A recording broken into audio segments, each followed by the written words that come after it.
Hello everybody, I'm that Frigin guy, back at it again with another wacky Nerf mod. This time, the Nerf Zeus Thunderbolt Gauntlet launcher.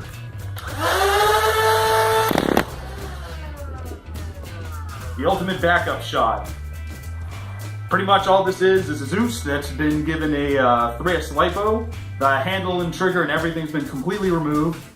It's controlled now by a solenoid mounted right in front of the flywheels that when you hit a switch, one switch to rev, second switch pulls the solenoid back and releases the entire contents of the magazine in one crazy burst.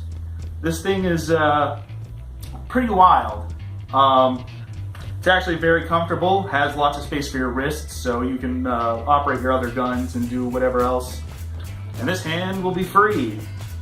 And none of the parts of the blaster will get in the way. But if you're reloading or you're out of ammo or someone sneaks up on you,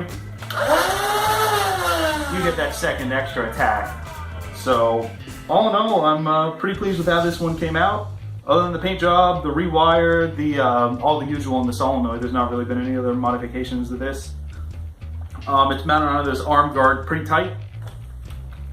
Doesn't come off. The only downside is you cannot operate this gun unless it's upside down anymore. If you flip it around, solenoid didn't work. So that's all that's going on with this one. But besides that, yeah, it works great. It does exactly what I intended it to.